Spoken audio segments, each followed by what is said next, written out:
Hello and welcome. You're watching NewsX with me, Devika Chopra. Cricket is set to feature at the Los Angeles Olympics after a massive gap of 128 years. Yes, you heard that right. The only time the sport was played at the Olympics was way back in 1900 in Paris, when Great Britain, France, Netherlands and Belgium were slated to participate.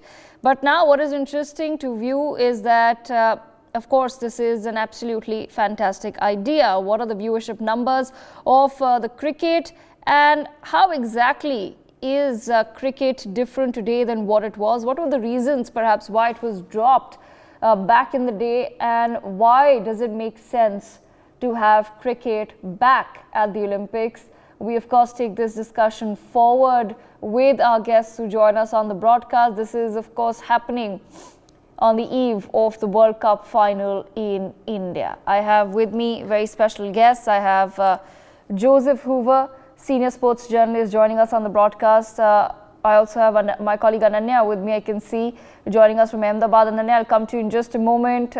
We'll be joined by Shekhar Vijayan and Deepa Malik as well, former Olympian, with us on the broadcast. Let me begin with Joseph Hoover. Joseph Hoover, interesting conversation here. There is once again, been started about cricket being back at the Olympics. I'd just first like to understand from you, in an effort perhaps to educate ourselves and the viewers, why exactly was it decided in the first place that cricket should no longer be a part of the Olympics? No, that again, it was the reluctance of the International Cricket Council and the respective boards. They were reluctant to be there, and it was always passed on. When they were interested in playing, the Olympic committee wasn't ready for it. And then when they came up with the proposal, this kept passing. The buck kept passing. And then initially they said they're going to take it to the Asian Games. Finally, it happened. India participated in the Asian Games. So now the next step forward is the Olympics. And that's very interesting. It gives the cricketers and all other sports persons an opportunity to be part of the Olympic movement, because that is the biggest sport in the world. I mean, when you talk about cricket, cricket is not a global game as such, though we make it out to be that World Cup and all the stuff. But it's not a global game, because if you look at it, the International Cricket Council has failed in its responsibility of spreading the game. Look at FIFA. FIFA just took the game across the globe. So that's where it is the number one sport in the world. And cricket, of course, there was a lot of, saying that we don't need to be there. This is not a game for thing. Now that the T20 format is coming to play, there is scope for that now. So even the Olympic Committee is okay with that, the ICC is okay with that, and the board, especially our Board of Control for Cricket in India, was very, very reluctant earlier. They also agreed. The change in the regime also has helped, because you look at the sports culture now, it's vastly improved. There's a lot of positive vibes. The Modi government has done a lot in that aspect. Yes. So that's encouraging. So that's where we have gone on to accept the invitation to be part of the Olympic movement and participate in the Olympic Games. And Mr. Hoover, at the same time, what opportunities does that then open up for, say, people who want to make it big in cricket? Because I'm assuming that if we're going to be playing it in the Olympics, it's not going to be the same teams as we've also seen in the past, right? And when you have more formats of a particular game, it really does give an opportunity to so many other sportsmen who may not make it to the national team. They may not be playing the World Cup, but they're representing India in cricket across the world in so many other different formats. See, what happens is, right now, you represent the country in the Olympics. You can't just be a board and then go in and play. BCCI cannot say it's representing India. It has to be India representing India in the Olympics. So that we need to understand. And also what will happen is, from what I see, the way the game is evolving, see, we had the 50-over format. It's losing its, the interest. People are not following it much, except for India matches. You'll see the crowds. But that is on the wane. T20 is caught up. Everybody talks only about T20 today. Probably you'll see T10. T10 is already happening in certain parts of the world. We have the 100-ball matches in England. So T20, T10 could be the thing in the Olympics because it can get over fast. So probably you don't know how they're going to decide on that. But what happens is, like a player like Sachin Tendulkar, he'd have been happy to have played in the Olympics because that is the greatest of all the sport.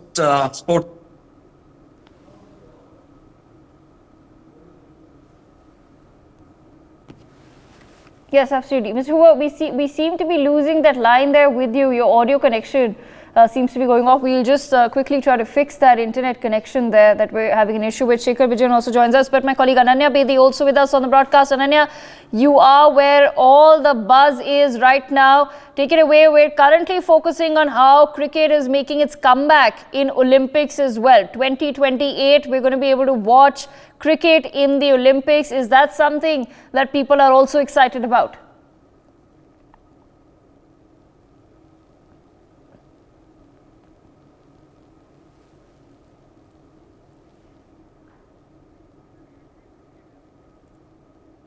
Ananya, आपको मेरी आवाज आ रही है?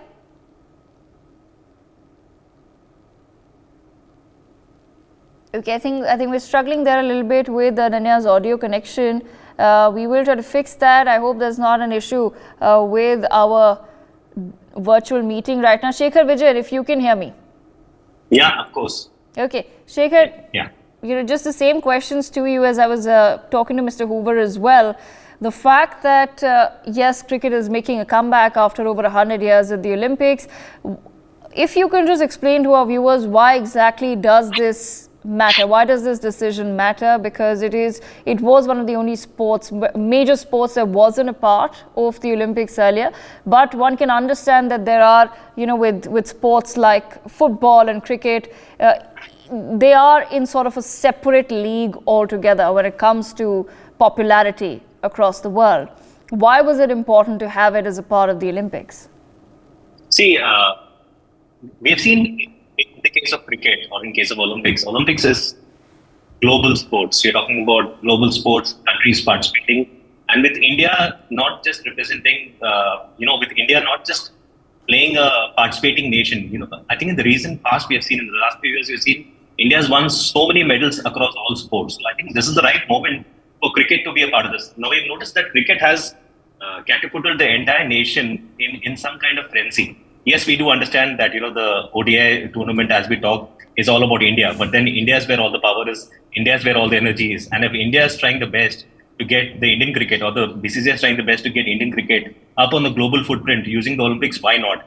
I believe it's a great opportunity for India to shine on the world stage. That is one. The second thing is, we are talking about cricket. Cricket is the blood of it. Rules the blood of every Indian, whether we like it or not. Unfortunately, other sports, they pale in comparison, which is certainly not right. But I think somewhere, if cricket comes into Olympics, which should have happened a long time back, it will bolster other sports. It will also make India's image as a world beater, more significant in more ways than one. And the third thing is, I think this is the right time, with everybody's eyes focused on the Ahmedabad finals of the World Cup, with all the action is happening in India. I think, why should we not do this? Why should we take a step back? Why should we think about why not? Why should we think of why can't we do it? I think that should be the answer. Absolutely, and that's the same question that we're asking, rather than asking why, of course, the question is why not. And Shekhar, at the same time, what opportunities will this open up, as I was discussing with Mr. Hoover as well, what opportunities does this open up for people who wish to represent India in cricket as a sport? Because everybody may not be able to make it to the team that plays the World Cup, but will this possibly open up avenues for people who genuinely want to represent India on a global stage? Yeah, if you look at all our global superstars right now, all our Indian superstars right now, they're not from the metros, they're from the hinterlands of India. MS Dhoni is the best example. So cricket is not just about the metros, cricket is about the smaller cities coming in, the tier 2 cities, the villages coming in. And with Olympics happening, it's within everybody's reach. Look at it like this: the number of medals we have won in the recent past, we have won in traditional and non-traditional sports, which just goes to show that given a chance, India will always compete. And I don't think there was ever a lack of talent in India. There was not a lack of talent. I think India just didn't have the ecosystem in place. Now the ecosystem in place, now we've got the confidence, we've got the wherewithal to go out and capture the global footprints. Why should we not do it? I think this will only give us more opportunities. It will create a strong ecosystem. It will also show India that, cricket is not just a game which is played between 10 nations. Cricket is a game which is going to be at the Olympic level. So I think we should all be really proud of it, that we are talking about it right now and it's happening in our lifetime. Absolutely. Mr. Hoover, bringing you back into the conversation, if you can hear us now, what exactly then, I just want to continue that conversation with you because you didn't get to make your point. What exactly does this mean, sir, for some of the young people in India who may be keeping the ambition of wanting to represent India on a global stage? Obviously, it opens up the avenues. I mean, more children will be playing, more will be competing to get a place in this side, the Indian team. But when you represent in the Olympics, it ought to be your best team.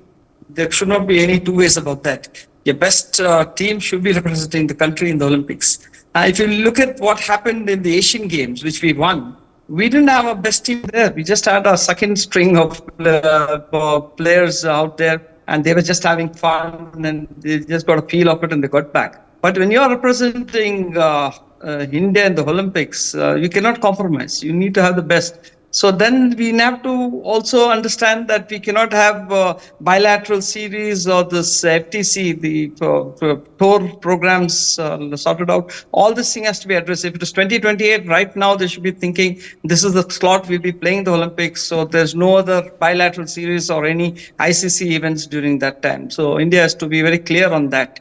And when you talk about opportunities, yes, the opportunities are plenty.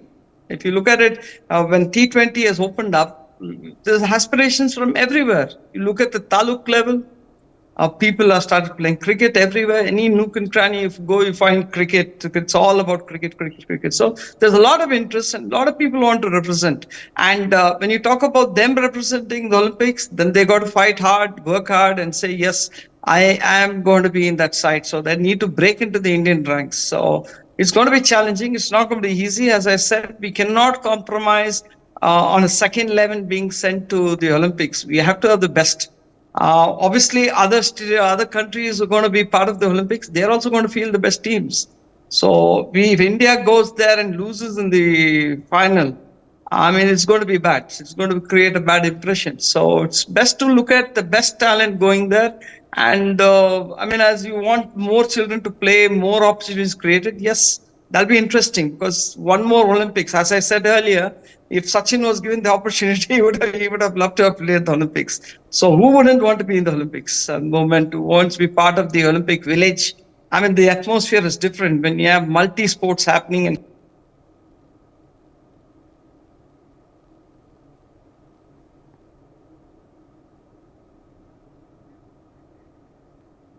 yes, and like you said, Mr. Hoover, you're right about that. The atmosphere is very different when you have a lot of sports. What do you think about that, Shekhar? Because that's a very interesting perspective there. You know, the fact that at the Olympics, it's not obviously a single sport. There are multiple sports that are going on at the same time simultaneously. And perhaps one specific sport does not get the love and attention that it would get, you know, say in a World Cup specifically for that particular sport. So do you think that that's going to have any sort of impact on the way cricket is viewed? Or do you think it will perhaps help sort of bring cricket together with other sports as well? Something that India has been trying, and I believe we've been quite successful at it. There was a time when India was known only for cricket, right? We were known as a cricket-obsessed nation, and other sportsmen found it really difficult to come into the limelight. We found it difficult to like other sports beyond cricket, but I think India has made a huge effort in making other sports popular as well. Do you think it would actually help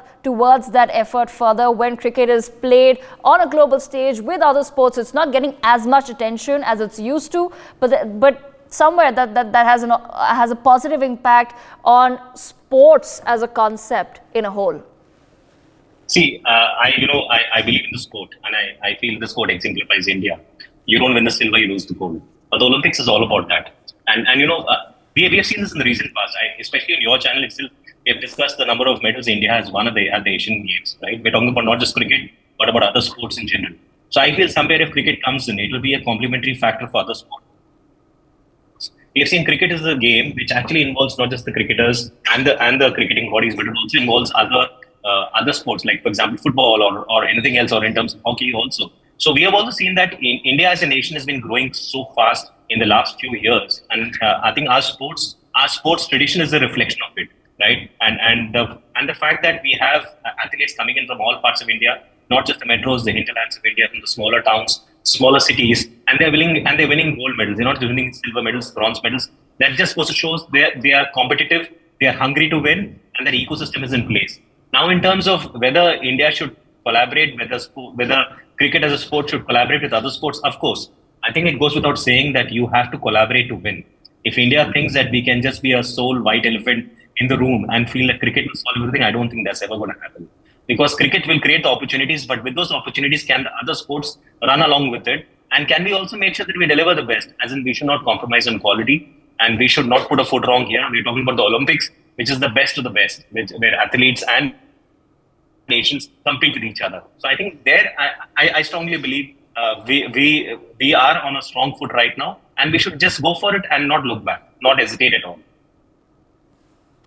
Right, absolutely. Mr. Hoover, coming back to you with with the same question, I'd just like to understand your perspective, because like I said, cricket and football, they really have had very vast fan bases across the world. And both the sports, their players are used to a particular kind of attention and love and limelight. But when you mix that up with other sports, what sort of impact do you see that having on the sport itself and on the larger community?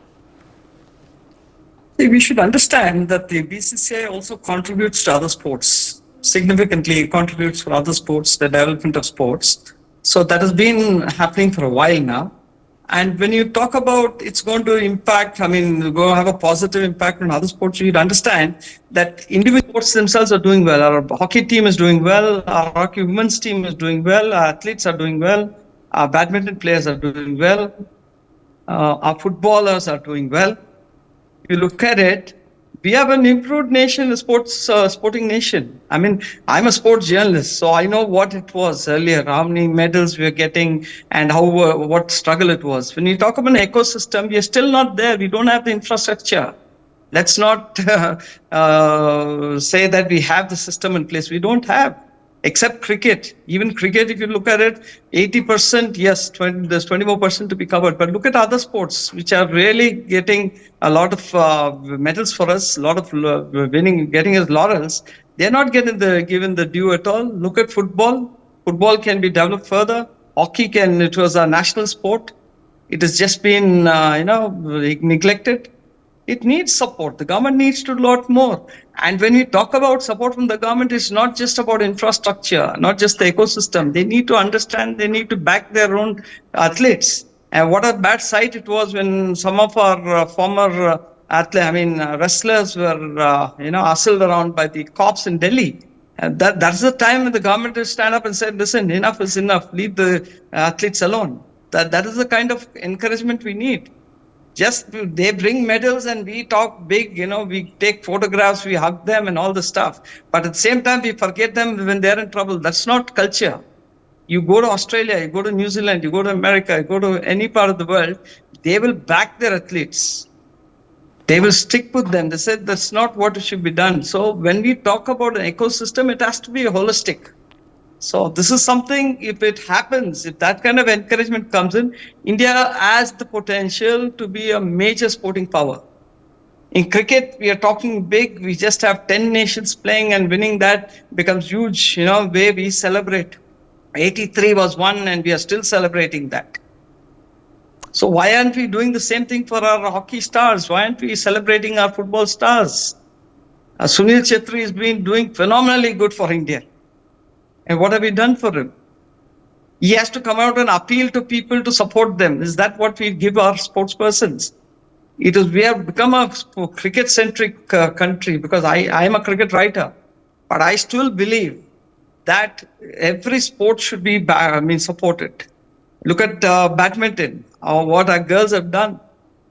We have to back them. But somehow that doesn't seem to be happening. We as a people, we celebrate when they win a trophy or a title, and then we forget what they go through, what they need. We are not concerned. If the same thing happens to a Virat Kohli or a Rohit Sharma or a Sachin Tendulkar, there'll be an uproar, you know. So this is something, this should not happen. All sports should be given the same kind of what you call a level playing field, and all the sports should be supported. And when that happens, with the kind of population that we have, the kind of natural resources we have, the cultural resources we have, I mean, look at everything. We are an intelligent country. We are, if the proper ecosystem, holistic development is allowed, we'll be far, far ahead. And we're not going to like Qatar or UAE getting sports persons from different parts of this Africa and representing them. We don't need that. We have our own kind of people. We have our population there. And even in America, if you look at it, they win medals. They have people who have moved in from Russia, Germany, elsewhere, Romania, and win medals for them. So, but we as a people, we have a solid strength of population. Just give them the correct ecosystem, give them the complete support, and then you see what will happen. So I'm hoping one day this happens, honestly. And I always want the government not just, patting the backs of our athletes and sportsmen when they win and Yes. take video photographs and hug them. They need to support them at all times. When there's a crisis, tell them, please, we are with you, we'll help you. But they do ignore them. So that is not what we want in our country. We want all-round support from the government. Absolutely. I'm going to leave the last word with Shekhar Vijayan. Shekhar, just your last thoughts on what Mr. Hoover has also said right now, and just what's the mindset that we now need to take this new addition to the Olympics forward with? I think I completely agree with Joseph sir. I've seen him. We have come on debates together previously too, and he's got a very humane heart. But I think, like he mentions, I think the ecosystem has to be very strong. We can talk about it, and media is a fourth pillar of democracy, and you should talk about it. But the point of the matter here is very simple. It should cricket should be like the banyan tree around which all the other sports should be around it, because cricket has got that foundation which is very strong. It runs in the lifeblood of every Indian, whether we like it or not. Or whether we can use cricket for other sports and make other sports also become as popular or equally less popular or more popular. I think that's what is important. That's where the ecosystem comes in. That's where our inclination towards winning comes in. It's also about making sure that we also tap into the athletes we have, not just in the cities, but we're talking about people in the smaller towns, the hinterlands of India, the villages of India. And I think we have got a very good thing going here. I think our recent spate of medals in the Asian Games speaks for itself. I think we are just battle hungry right now. India is in a very good space of mind, both locally as well as globally. And I think we can just move forward from it. We should just not look back. If it's happening, Olympics is happening, cricket is a part of it. We should take it with arms wide open and just make sure that everything around cricket also works and prospers as much as cricket. And whether people like it or not, the fact is the World Cup is happening in India. We've never had a situation where the World Cup has happened in one particular country. We're talking about, okay, the World Cup happened previously in the subcontinent. This is the first time the World Cup is happening in India amongst all the states in India, and we've handled it pretty well till now. So I think it's a pat on the back for BCCI and for the players also, and for all the nations which have come in, which we don't really talk about. And Yes. I think it goes without saying that the Olympics is the best, in terms of competition, and we need to make sure we get the best team out there for the Olympics. And if cricket is the foundation for it, why not? We should go for it. Yes, I've run out of time, but I thank both of our guests for joining us to take this conversation forward. Of course, I'm sure we're going to have many more of these closer to the time when the Olympics are around the corner in 2028. But for now, it's the big build-up to the World Cup finale tomorrow. We're going to be, of course, talking about cricket through the course of the day today and tomorrow. Stay tuned to NewsX.